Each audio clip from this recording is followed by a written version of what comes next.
Olá, meus caríssimos irmãos, amigos e internautas. Cumprimentamos a todos com a santa e gloriosa paz do Senhor. Ao ensejo, damos a todos as nossas calorosas boas-vindas à sala virtual da IBD, da Assembleia de Deus Missões em Dourados, Mato Grosso do Sul. Este canal é patrocinado por AWA Contabilidade. E neste trimestre temos um tema já conhecido de todos: relacionamentos em família, superando desafios e problemas com exemplos da Palavra de Deus. O nosso comentarista desse trimestre é o pastor Elianai Cabral, conferencista, teólogo, membro da Casa de Letras Emílio Conde, comentarista das lições bíblicas da CPAD e autor de uma dezena de livros, todos publicados pela CPAD. Nesta oportunidade, apresentaremos a 9ª aula do segundo trimestre de 2023, sob o tema Uma Família Nada Perfeita. Essa é a 9ª aula e será ministrada pelo nosso professor Luiz Carlos Giovanni, a nossa sala de aula, a rua Rael Bonfacker 2220, no Templo Central da Assembleia de Deus Missões em Dourados, Mato Grosso do Sul. Ali você ouvirá um comentário mais explícito, mais claro, porque aqui nossa aula ela é abreviada por causa da exiguidade do tempo, mesmo porque nós temos assuntos que nós não abordamos na internet. E no templo nós temos liberdade de comentar. Então seja bem-vindo à sala de aula no Templo da Assembleia de Deus Missões em Dourados, Mato Grosso do Sul. Temos aqui um texto áureo que nós queremos compartilhar com todos. Não erreis, Deus não se deixa escarnecer, porque tudo o que o homem semear, isso também ceifará. Carta de Paulo aos Gálatas, capítulo 6, versículo 7. E a nossa verdade prática nós lemos: tudo que os membros da família plantarem, colherão. Essa é uma lei universal de Deus que pode ser constatada na própria natureza. A nossa leitura bíblica em classe está registrada no segundo livro de Samuel, no capítulo 3, versículos 2 a 5. Depois leremos no capítulo 5, versículos 13 a 16. E depois no capítulo 12, versículos 10 a 13. Leiamos, portanto, os versículos escolhidos na primeira leitura. E a Davi nasceram filhos em Hebrom. Foi o seu primogênito Amnon, de Ainoam, a Jezreelita, e o seu segundo Quileabe, de Abigail, mulher de Nabal, o Carmelita, e o terceiro Absalão, filho de Maaca, filho de Teumai, rei de Jesur, e o quarto Adonias, filho de Hagide, e o quinto Safatias, filhos de Abital, e o sexto Itrião, de Eglá, também mulher de Davi. Estes nasceram a Davi em Hebrom. Lemos a segunda leitura, no capítulo 5. E tomou Davi mais concubinas e mulheres de Jerusalém, depois que viera de Hebrom. E nasceram a Davi filhos e filhas. E estes são os nomes dos que nasceram em Jerusalém: Samua e Sobabe, e Natã e Salomão, e Ibar e Elisua, e Nefeg, e Jafia, e Elisama, e Eliada, e Elifelete. E na terceira leitura nós temos no capítulo 12: Agora, pois, não se apartará a espada jamais da tua casa, porquanto me desprezaste e tomaste a mulher de Urias, o Eteu, para que te seja por mulher. Assim diz o Senhor: eis que suscitarei da tua mesma casa o mal sobre ti, e tomarei tuas mulheres perante os teus olhos, e as darei ao teu próximo, o qual se deitará com tuas mulheres perante esse sol. Porque tu o fizeste em oculto, mas eu farei este negócio perante todo o Israel e perante o sol. Então disse Davi a Natã: pequei contra o Senhor. Meus queridos irmãos, amigos e internautas, os comentários que fazemos aqui, evidentemente não têm o propósito de denegrir as pessoas ou as famílias, mas de aprendermos com os seus erros, com as suas falhas, com os seus maus critérios. Portanto, comentaremos a respeito das consequências que a negligência dos pais acarretam para a família. O rei Davi e sua casa, infelizmente, acabaram entrando para a história como exemplo de uma família nada perfeita. E, evidentemente, não temos o propósito de aqui atribuirmos méritos ou deméritos para a família, mas aprendermos com os seus atos falhos. Assim estaremos aprendendo, embora com os erros alheios, mas como eu já disse em outra aula, fica mais barato aprender com os erros alheios do que com os próprios. Então a família de Davi foi numerosa, como já vimos. Ele teve várias esposas e teve também concubinas.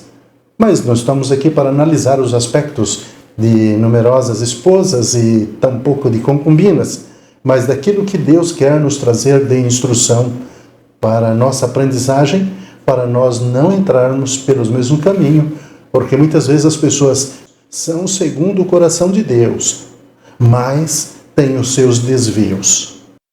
A família de Davi foi numerosa, pois ele teve várias esposas. O rei teve mais de 20 filhos. Naturalmente, não era fácil administrá-la. Entretanto, a escolha que Davi fez influenciou toda a sua casa, conforme lemos no segundo livro de Samuel, capítulo 12, versículo 11 e 12. Assim diz o Senhor: eis que suscitarei da tua mesma casa o mal sobre ti, e tomarei as tuas mulheres perante os teus olhos, e as darei ao teu próximo, o qual se deitará com tuas mulheres perante este sol. Porque tu fizeste oculto, mas eu farei este negócio perante todo Israel e perante o sol. O episódio de Amnon e Tamar é uma dessas consequências, assim como a rebelião e a posse das mulheres de Davi por parte do seu filho Absalão. Também são consequências do ato imoral do rei. Evidentemente que não é porque é rei que pode tudo. Ele pode muito, mas não pode tudo. E esta verdade, essa máxima, se aplica a todo ser sob os céus. Não importa que autoridade você tenha, que dom você tenha, que qualificação espiritual ou intelectual você tenha. Há critérios estabelecidos por Deus que precisam ser respeitados. E nós vamos aprender aqui nesta aula. Nesta oportunidade, podemos refletir a respeito do impacto dos nossos atos morais em nossa família. Ao olharmos para todos os males decorrentes das escolhas erradas da família do rei Davi, percebemos que os pais não fazem ideia de quão fatais são as consequências do mau exemplo dado aos seus filhos. Os filhos aprendem principalmente por meio dos exemplos que vêm dentro da própria casa. Embora Davi fosse inigualável como rei e líder militar, faltava-lhe a habilidade e a sensibilidade necessária a um marido e pai. Não há como negar que o exemplo de Davi como pai produziu efeito nocivo sobre os filhos. O pecado sexual produz consequências desastrosas numa família. Certamente a infidelidade, o homossexualismo e a imoralidade repercutirão no decorrer da existência de uma família. Este tema nos leva a refletir a respeito de como temos agido diante dos nossos filhos. É importante destacar que a graça não corre no sangue, mas a perversão sim. Por isso, É papel dos pais transmitir a fé cristã e a devoção piedosa para os seus filhos. Não negligenciemos esta parte fundamental na criação deles. Muitos filhos de Davi não imitaram em sua devoção, mas seguiram pelos seus passos errados e de forma muito mais indigna e sem arrependimento. Portanto, vivamos em constante vigilância e oração por nossos filhos. Meus caros irmãos, amigos e internautas, a respeito de ter sido um grande rei líder em Israel, Davi não foi o mesmo como pai. Nesta lição estudaremos as consequências que uma família pode sofrer quando os pais não assumem os papéis que Deus espera deles. A história dramática dos pecados na família de Davi pode nos fazer refletir e tem muito a nos ensinar. Veremos que essa família não era funcional e, por causa das omissões do rei, presenciou episódios de incesto, rebelião e morte. Entremos na primeira parte, o rei Davi e a sua grande família. Primeiro, Davi, o ungido de Deus. O livro 1 de Samuel mostra a decadência do reinado de Saul e o processo da escolha de Deus a respeito de um homem segundo o seu coração para assumir o lugar do primeiro rei de Israel. Lemos em 1 Samuel 16:1. Então disse o Senhor a Samuel: até quando terás dó de Saul, havendo-o eu rejeitado para que não reine sobre Israel? Enche o teu vaso de azeite e vem. Enviar-te-ei a Jessé o belemita, porque dentre os seus filhos me tenho provido de um rei. Assim Deus levou Samuel à casa de Jessé, o belemita, pois ali havia separado o novo rei, ungido de Deus. Davi, nesse momento, a Bíblia diz que, desde aquele dia em diante, o Espírito do Senhor se apoderou de Davi. 1 Samuel 16:13. Segundo, Davi, o homem de Deus. Meus caros, o Espírito do Senhor operou poderosamente na vida de Davi. Não havia dúvida de que Deus o capacitara para desempenhar a importante missão na monarquia de Israel: reunificar a nação. Ao longo dos capítulos do segundo livro de Samuel, constatamos que o rei Davi foi bem-sucedido em seu propósito. Paulatinamente, as tribos foram reconhecendo a sua autoridade real, conforme lemos em 1 Samuel 2:4. O arco dos fortes foi quebrado e os que tropeçavam foram cingidos de força. E lemos ainda no capítulo 5, 1-3. Os filisteus, pois, tomaram a arca de Deus e a trouxeram de Ebenezer a Asdod. E tomaram os filisteus a arca de Deus e a meteram na casa de Dagom e a puseram junto a Dagom. Levantando-se, porém, de madrugada os de Asdod, no dia seguinte, eis que Dagom estava caído com o rosto em terra diante da arca do Senhor. E tomaram a Dagom e tornaram a pô-lo no lugar. 1 Samuel 5, de 1-3. Assim Davi unificou a monarquia e foi vitorioso em tudo o que o Senhor era com ele para realizar. Terceiro, a grande família de Davi. Entretanto, a despeito de o rei Davi ser ungido por Deus e o homem segundo o seu coração, ele entendeu que podia ter várias esposas e concubinas. Conforme lemos em 1 Samuel 18:27, então Davi se levantou e partiu, ele com os seus homens, e feriram dentre os filisteus 200 homens. E Davi trouxe os seus prepúcios e os entregaram todos ao rei para que fosse genro do rei. Então Saul lhe deu por mulher a sua filha. 1 Samuel 18, 27, nós lemos. Leamos 1 Crônicas 3, 1 a 5 e depois o 9. E estes foram os filhos de Davi, que lhes nasceram em Hebrom. O primogênito Aminon, Ainoam, a Jezreelita. O segundo, Daniel, de Abigai, a Carmelita. O terceiro, Absalão, filho de Maaca, filho de Telmai, rei de Gesur. O quarto, Adonias, filho de Agite.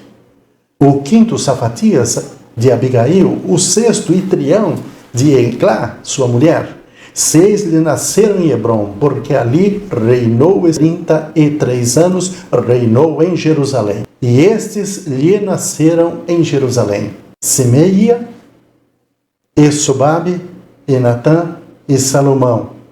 Estes 4 nasceram de Batsua, filho de Amiel, conforme lemos em das Crônicas, capítulo 3, versículo 1 a 5. Todos estes foram filhos de Davi, afora os filhos das concubinas, e Tamar, irmã deles. 1 Crônicas 3, 9. E Davi tomou ainda mais mulheres em Jerusalém, e gerou Davi ainda mais filhos e filhas. Naturalmente, todos estes casamentos, Davi teve mais de 20 filhos. Ao ter tantos filhos e filhas, acabou caindo na displicência com eles. Ele priorizou apenas os assuntos do reinado de Israel como principal atividade. Suas conquistas territoriais, com muitas guerras, esqueceu-se de que tinha família espalhada por vários lugares. Seus filhos tornaram-se problemáticos em suas vidas pessoais. 2. Filhos e parentes na casa de Davi. Parte 2. Primeiro, Tamar era filha de Maaca. Esta era filha do rei Talmai, de Gesur, a mãe de Absalão. E este, portanto, irmão de Tamar, conforme lemos 1 Crônicas 3 e 2. Uma mulher bonita e virgem. Sua beleza atraiu Amnon, seu meio-irmão, o filho primogênito de Davi, com Ainoam. Segundo, Absalão era irmão de Tamar, filho de Maaca, e terceiro filho do rei Davi. No capítulo 13 a 19 de 2 Samuel, sua história está registrada em detalhes. Seu nome tem a ver com a paz, mas ironicamente sua história nada tem a ver com ela. Absolutamente, seu meio-irmão conspirou e rebelou-se contra o seu pai, o rei Davi. Terceiro, Aminon. Quando Davi ainda não havia assumido o trono de Israel, mas já era o escolhido de Deus para reinar, casou-se com Ainoam e gerou Aminon, conforme lemos em 1 Samuel 3 e 2. Feito homem entre os outros irmãos nascido, Aminon demonstrou ser desajustado emocionalmente e dominado por paixões carnais. Foi por causa desse comportamento que ele se apaixonou doentiamente por sua meia-irmã Tamar. Aminon ficou doente de angústia, de desejo incontinente por ela, e por isso não comia e nem bebia. Totalmente dominado por essa paixão, e ao mesmo tempo desconhecida por Tamar, conforme lemos em 2 Samuel 13, 2. Quarto, Jonadab, um conselheiro do mal. Jonadab era o primo de Aminon e filho de Semeia, irmão de Davi. Segundo o que a Bíblia registra, era homem sagaz e de maus pensamentos em seu coração. O mal sempre atrai o mal. E por isso esse homem induziu a Aminon a satisfazer a sua paixão com um plano de mentira que envolvia Davi e Tamar, a vítima desta situação. Jonadab é o tipo do amigo que não se deve ter por perto quando se vive algum problema pessoal ou familiar. Ele é um exemplo concreto de mau conselheiro. Parte 3. O problema moral na família de Davi. Primeiro, as consequências de sua falta de domínio próprio. O capítulo 11, segundo o livro de Samuel, relata o adultério do rei Davi. No capítulo 12, registra o confronto do profeta Natã ao pecado do rei. Mesmo tendo reconhecido o seu pecado de adultério, dissimulação e assassinato, o rei Davi não pôde evitar as consequências do seu pecado. Incisivo e fiel à mensagem divina, o profeta Natã disse ao rei: Eis que suscitarei da tua mesma casa o mal sobre ti, e tomarei as tuas mulheres perante os teus olhos, e as darei ao teu próximo, o qual se deitará com tuas mulheres perante esse sol. Assim, não demorou muito para que um dos seus filhos coabitasse com as concubinas do próprio pai e o envergonhasse publicamente em Israel. Segundo, incesto e morte na família. Outro caso alarmante foi o pecado de incesto do filho mais velho de Davi contra a própria irmã Tamar. Segundo Samuel 13:1. A consequência inevitável disso na família do rei foi o ódio alimentado por Absalão até matar o seu meio-irmão Aminon, como vingança pelo abuso de que sua irmã Tamar sofreu. O relato de Aminon e Tamar está repleto de sagacidade e sutileza e de mentira, a fim de atrair a inocente Tamar para um laço indigno. Tudo muito doentio e pecaminoso. Depois de ter se deitado com a sua meia-irmã, humilhando-a, Aminon a desprezou completamente. E o rei Davi, soube do fato, irou-se, mas não fez nada contra Aminon. Em suma, uma das consequências trágicas deste comportamento do rei foi a tragédia anunciada da família. Absalão matou Aminon, e mais tarde ele cavou sua própria precoce morte, após desencadear uma rebelião contra o próprio pai, a fim de tomar o próprio trono do pai. O rei chorou amargamente. Terceiro, a vigilância, proximidade e exemplo. Esta história do problema moral na família de Davi ensina a todos os pais a respeito da importância da vigilância, da proximidade e do exemplo na família. É muito importante desenvolvermos uma relação sóbria e equilibrada com nossos cônjuges, filhos, parentes, pessoas próximas da família. Infelizmente, não estamos livres de deparar-nos com problemas morais difíceis na família. Todos estamos sujeitos. Por isso, é preciso que os pais façam a sua parte, acompanhando de perto o que acontece nos lares. Sobretudo, fazendo isto por meio do exemplo de quem busca a viver para a glória de Deus dentro de casa. Diante de tudo que nós lemos, refletimos e comentamos, concluímos que vimos que a família do rei Davi era disfuncional, a que trouxe problemas a longo prazo para toda a família. Por isso é preciso cultivar os valores da palavra de Deus em nossos lares. Que os pais exerçam os seus papéis em casa, transmitindo esses valores e acompanhando de perto os seus filhos. Que os cônjuges tenham um relacionamento que traga equilíbrio e segurança aos filhos. A vida cristã em família é a maior prevenção contra os desajustes da atualidade. Aqui concluímos a 9ª aula do segundo trimestre de 2023, sob o tema Uma família nada perfeita. Queremos agradecer a todos quantos dedicaram tempo para nos assistir ou nos ouvir, e agora queremos abençoá-los com estas palavras. Que o amor de Deus, a graça do nosso Senhor e Salvador Jesus Cristo e a comunhão do Espírito Santo seja com todos, em nome do Senhor Jesus. Fiquem todos na santa, sublime e gloriosa paz do Senhor. Deus vos abençoe. Amém.